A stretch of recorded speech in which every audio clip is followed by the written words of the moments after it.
सुमित्रा को अंधेरे में जंगल में एक पतली सी पगडंडी पर चले जा रही थी। उसके चारों तरफ मौत का सन्नाटा पसरा हुआ था। सुमित्रा की सांसें गर्म थी और उसके आसपास का इलाका लाश की तरह ठंडा। वो मनी मन कुछ बड़बड़ा भी रही थी जो उसके सिवा कोई नहीं सुन रहा था कि अचानक ही किसी ने सुमित्रा को पीछे से ठोकते हुए कहा, लगता है तू अपनी जिद मनवा कर ही मानेगी। कितनी बार कहा है तुझे, जो तू चाहती है वो मैं तुझे नहीं दे सकता। फिर हर आवाज को क्यों मेरे पास चली आती है। आवाज सुन सुमित्रा की सांसें अब शांत हो गईं। शायद वो इस आवाज को पहचानती थी और इस आवाज के पीछे छिपे चेहरे को भी। अब सुमित्रा का डर हवा हो चुका था। उसने तुरंत ही पीछे मुड़कर देखा तो एक अघोरी बरगद के पेड़ से उल्टा लटका हुआ अपनी साधना में लीन था और बुदबुदाते हुए किन्हीं मंत्रों का उच्चारण कर रहा था। अघोरी बाबा, आप भी तो मेरी बात मानने को तैयार नहीं होते। आपके लिए तो कितना छोटा सा काम ही है जिसके लिए मैं पिछले 12 अमावस्या से आपके पास आ रही हूँ, और आज 13वीं है। कम से कम आज तो मुझे खाली हाथ मत भेजिए। सुमित्रा की बात सुन अघोरी बाबा ने अपनी आंखें खोल ली, जिसे देख सुमित्रा कांपने लगी थी, क्योंकि अघोरी बाबा की आंखें थी ही नहीं, बस आंखों की जगह गहरे गड्ढे थे। पर फिर भी अघोरी बाबा को सब कुछ साफ साफ दिखाई देता था। सुमित्रा भी अपनी जिद के आगे अड़ चुकी थी। उसे डर तो लग रहा था, पर सुमित्रा ने अपने कदम पीछे नहीं किए। अघोरी भी अब सुमित्रा के सामने कहाँ खड़ा हुआ था। पर क्यों चाहती है तू ये सब? क्या हासिल होगा तुझे हम में से एक बनकर? मेरी तरह संसार का सुख छोड़कर जंगलों में भटकना होगा। कोई नहीं होगा तेरे आगे पीछे, तेरे से पूछने वाला, तुझे कुछ बताने वाला। सब कुछ त्यागना होगा तुझे, यहाँ तक कि शारीरिक सुख भी। अघोरी बाबा की बात सुन सुमित्रा के चेहरे पर हल्की सी मुस्कान छलक आई थी। उसने तुरंत ही बिना सोचे समझे अघोरी से कहा, बाबा, मुझे ये सब मंजूर है। बस आप मुझे अपनी दासी बना लो। मुझे अघोरी बनना है और मैं जानती हूँ आप मुझे अघोरी बना सकते हैं। सुमित्रा की जिद के आगे अघोरी की एक नहीं चली। अघोरी ने भी एक लंबी सांस लेते हुए सुमित्रा से कहा, एक शर्त पर तुम्हें मुझे वो सब कुछ सच सच बताना होगा कि आखिर ऐसा क्या हुआ था तुम्हारे साथ और किस बदले की आग में दिन रात जल रही हो। अघोरी की शर्त सुन सुमित्रा की आंखें नम हो गईं, जैसे उसे अपने बदतर कल की झलकियां दिखाई देने लगी हो। बाबा, मैं वैश्या हूँ। अपने जिस्म को बेचकर पैसे कमाती हूँ। ना माँ रही और ना बाप। ले देकर एक अधेड़ उम्र के आदमी बलवंत ने मुझसे शादी का वादा किया। सारे सुख भोगे और जब मन भर गया तो कुछ कागज के टुकड़ों के लिए मुझे बंगाल के सोना काची में बेचकर भाग गया। पहले कुछ दिन तो मैंने उनकी बातें मानने से साफ इनकार कर दिया, पर कहते हैं ना, मरना तभी होता है जब मौत आती है। और मुझे तो हर रात इतना मारा जाता था कि मौत ने भी मुझे अपनाने से इनकार कर दिया था। फिर हालात और भूख के आगे मुझे झुकना पड़ा। मैंने वो जिंदगी अपना ली। रोज रात को चादर की तरह बिछना अजीब अजीब से लोग आते थे और उनकी शक्लों में मुझे उस बलवंत का ही चेहरा दिखाई देता था, जिन्हें सिर्फ मेरा नंगा जिस्म ही दिखता था, मेरा दिल या मेरा मन नहीं। ऐसे ही जिंदगी बिस्तर पर बिछी चादर की तरह गुजर रही थी कि फिर एक रात को वो आया, मेरी उजाड़ और बर्बाद हुई दुनिया में अपनी खुशबू लेकर। ये कहते हुए सुमित्रा की आंखें चमक उठी थी। उसे कोई अपना याद आया। कौन आया था सुमित्रा? किसकी बात कर रही हो तुम? इस पर सुमित्रा ने मुस्कुराते हुए अघोरी से कहा, राजीव नाम था उसका। कलकत्ता के किसी कॉलेज में पढ़ता था। पहली बार जब उसने मुझे अपनी साड़ी उतारते देखा तो वो कांपने लगा था। बोला, मेरा फर्स्ट टाइम है, क्या हम सिर्फ बातें कर सकते हैं? ये मेरी जिंदगी का पहला मर्द था जो मुझसे सिर्फ बात करना चाहता था, वरना इससे पहले जितने मर्द मिले सब मेरे साथ। खैर धंधे का टाइम था और मेरे पास इन सब फालतू चीजों का बिल्कुल टाइम नहीं था। से मैंने उसे अपने कमरे से निकाल फेंका। वो क्या है ना, जब हमें धंधे के नियम कानून सिखाए जाते हैं तो सबसे पहला नियम ये होता है कि कभी भी हमें धंधे में अपना दिल नहीं लगाना होता, क्योंकि इस धंधे में हमें दिल लगाने के पैसे नहीं मिलते हैं। ये कहते हुए सुमित्रा रहने लगी थी, जिसे देख अघोरी भी चौंक गया था। क्या हुआ सुमित्रा, तुम ठीक तो हो? क्या वो लड़का फिर आया था तुम्हारे पास? कुछ तो बोलो। हाँ बाबा, वो फिर आया था, मगर इस बार उसके शरीर का एक अंग कटा हुआ था। उसका एक हाथ नहीं था बाबा। क्या मतलब एक हाथ नहीं था? कोई एक्सीडेंट हो गया होगा। पर ये तो बताओ, जब वो दोबारा तुम्हारे पास आया तो क्या इस बार भी तुमसे बात ही करना चाहता था या फिर कुछ और? अघोरी की इस बात पर सुमित्रा बोली, हाँ बाबा, आया था, पर इस बार भी वो सिर्फ मुझसे बात ही करना चाहता था। पर उसका कटा हुआ हाथ देख मैंने इस बार उसे नहीं भगाया, बल्कि उससे खुद से कहा, कहो जो कहना चाहते हो। फिर हैरानी की बात ये थी कि वो कुछ बोला ही नहीं। मैंने बहुत पूछा, फिर भी उसने अपनी जुबान से एक लफ्ज नहीं कहा, बस एक टक प्यार से मुझे देखता रहा। सुमित्रा की कहानी में अघोरी दिलचस्पी लेने लगा था। उसने चौंकते हुए सुमित्रा से फिर पूछा, लगता है कोई पागल ही मिला था तुमको, लेकिन क्या सच में तुम उस पागल के लिए अघोरी बनना चाहती हो? हाँ बाबा, मैं उस पागल के लिए ही अघोरी बनना चाहती हूँ। सच कहूँ तो वो कोई पागल नहीं था। दरअसल उस रात के बाद वो 3 बार और आया था मुझसे मिलने, पर हर बार उसके जिस्म से उसका एक अंग गायब मिलता था और हर बार वो मुझसे बात करने का बोलकर चुप हो जाता था, बस मुझे देखता रहता। सच कहूँ तो उसकी आंखें बहुत कुछ बोलती थी, जिससे शायद मैंने ही कभी पढ़ने की कोशिश नहीं की। वो अचानक से मुझे देखकर खुश हो जाता, तो कभी बिलक बिलक कर रोने लगता। पापा राजीव बहुत प्यार करने लगा था मुझसे। तो क्या तुमने उससे अंगों के बारे में पूछा नहीं? आखिर ऐसा क्या करता था वो और किस तरह का प्यार था? ना कुछ बोलना, ना कुछ बताना, बस पत्थर की तरह किसी को घूरते रहना। मेरे समझ से तो बिल्कुल परे है।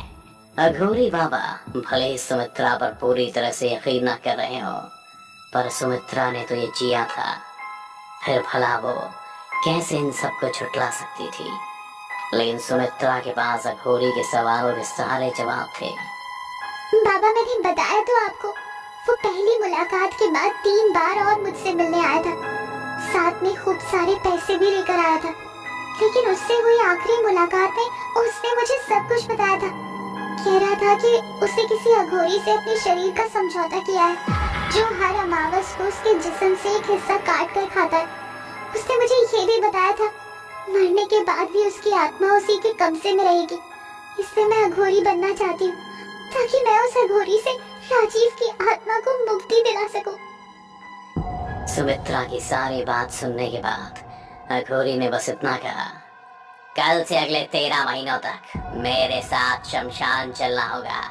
वहाँ मैं तुम्हें सारी विद्या, सारे तंत्र मंत्र सिखाऊंगा।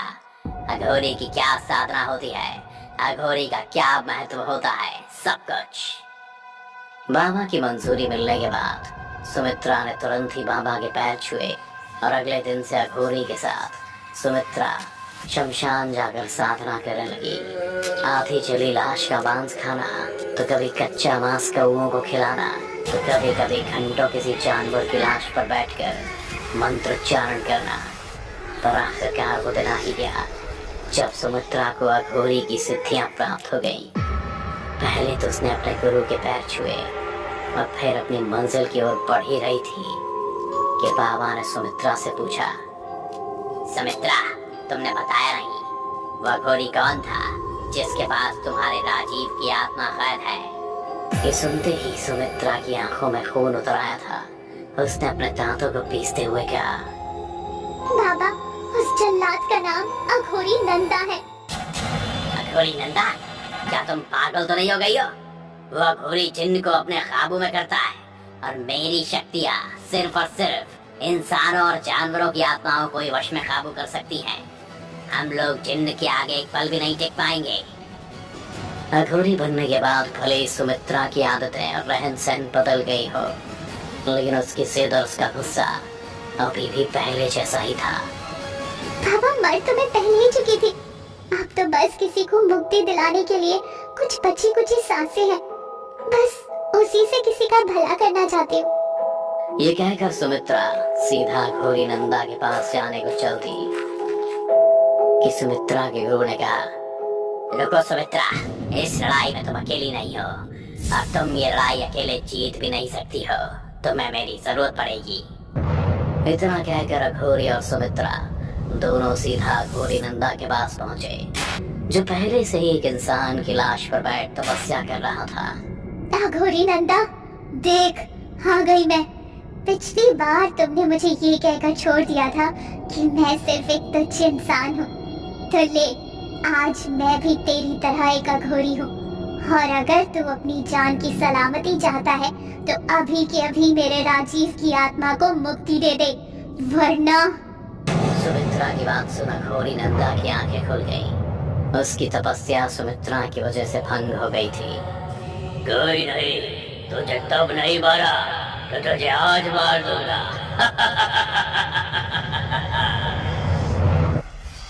ये कहते हुए अघोरी नंदा लाश पर से उठ गया और कुछ मंत्र पढ़ता हुआ लाश की तरफ देखते ही लाश की आंखें खुल गईं और वो सीधा सुमित्रा और अघोरी को मारने ही चल दिया। सुमित्रा, इस लाश में अघोरी नंदा ने किसी जिन्न की आत्मा फूंकी है, इस लाश को हराना इतना भी आसान नहीं होगा। इतना कहकर सुमित्रा और पापा दोनों एक साथ मंत्र पढ़ने लगे और देखते ही देखते उस लाश के टुकड़े टुकड़े हो गए। पर अगले ही पल वो लाश वापस पहले जैसी हो गई और इस बार पहले से और ज्यादा शक्तिशाली भी। पर सुमित्रा ने भी हार नहीं मानी थी। वो दोनों अभी भी मंत्र पढ़ रहे थे कि तभी उस लाश ने सुमित्रा के अघोरी गुरु की गर्दन को पकड़ लिया और सुमित्रा की आंखों के सामने ही उसके 2 टुकड़े कर दिए। पर सुमित्रा हार मानने को तैयार नहीं थी। उसने कुछ ऐसा मंत्र फूंका कि देखते ही देखते वो लाश चलने लगी। लाश को जलता देख अघोरी नंदा भी बेचैन हो उठा था। उसने चीखते हुए सुमित्रा से पूछा, ये कैसे कर सकती हो तुम? भला एक जिन्न की आत्मा को कोई एक पल में कैसे खत्म कर सकता है? कौन हो तुम और क्या विद्या सीख कर आई हो? अघोरी नंदा को अब उसकी मौत साफ दिखने लगी थी, लेकिन सुमित्रा ने ऐसा आनंद पढ़ा कि अघोरी नंदा हवा में उड़ गया। उसे देख ऐसा लग रहा था जैसे कोई अघोरी नंदा के हाथ पैरों को खींचते हुए उसके जिस्म से अलग कर देना चाहता हो। बोल, तू राजीव की आत्मा को रिहा करता है कि नहीं? इससे पहले कि अघोरी नंदा कोई जवाब देता, सुमित्रा इतनी जोर से चीखी कि अघोरी नंदा के जिस्म से उसका एक हाथ उखड़ गया। अघोरी नंदा हवा में ही तड़प रहा था। बोल, तूने राजीव के साथ ऐसा क्यों किया था? बोल, वरना मैं। एक बार फिर सुमित्रा चीखी और अघोरी नंदा के जिस्म से उसका दूसरा हाथ भी उखड़ गया। सुमित्रा भी अघोरी नंदा को वैसी ही मौत दे रही थी जैसी उसने राजीव को दी थी। अघोरी नंदा के दर्द की कोई इंतहा नहीं थी। वो दर्द में तड़पते हुए सुमित्रा से कहने लगा, मुझे इस दुनिया का सबसे बड़ा घोरी बनना, जिसके लिए मुझे एक जिंदा शरीर चाहिए था, जो अपना एक अंग मुझे दे लेकिन उसका शरीर भी जिंदा रहे। तब मेरे पास राजीव आया। उसे एड्स था, वो वैसे भी मरने वाला था। बदले में मैंने उसके घर वालों को करोड़ों रुपए दिए और राजीव ने मुझे अपना शरीर। सुमित्रा, मैं तेरी बात मानने के लिए तैयार हूँ। ले, मैं भी तेरे राजीव की आत्मा को मुक्ति देता हूँ, बस तू मुझे जिंदा छोड़ दे। इतना कहकर अघोरी नंदा कुछ मंत्र पढ़ता है, जिससे अगले ही पल राजीव की आत्मा अघोरी नंदा के अंदर से निकलकर सुमित्रा के सामने आ खड़ी हुई। राजीव को देखकर सुमित्रा की आंखों में आंसू आ गए थे। सुमित्रा ने भी राजीव की आत्मा को तुरंत गले से लगा लिया। सुमित्रा ने राजीव की आत्मा से बस इतना कहा, राजीव, तुम मेरा सच्चा प्यार हो। और फिर कुछ मंत्र पढ़े, जिससे राजीव की आत्मा सुमित्रा में ही समा गई। सुमित्रा का आधा चेहरा राजीव का हो गया था। बहुत दिनों बाद सुमित्रा के चेहरे पर हंसी थी। वो खुशी खुशी शमशान घाट से निकल गई और अघोरी अकेला ही शमशान में चीखता रहा। और अगले ही पल अघोरी नंदा का शरीर एकदम से फट पड़ा। सुमित्रा ने अपना बदला ले लिया था। आखिरकार एक वैश्या को भी अपना प्यार मिल गया था। दोस्तों, अगर आपको हमारी कहानी अच्छी लगी हो तो लाइक, कमेंट और शेयर जरूर करें। साथ ही रेगुलर अपडेट के लिए चैनल को सब्सक्राइब करें।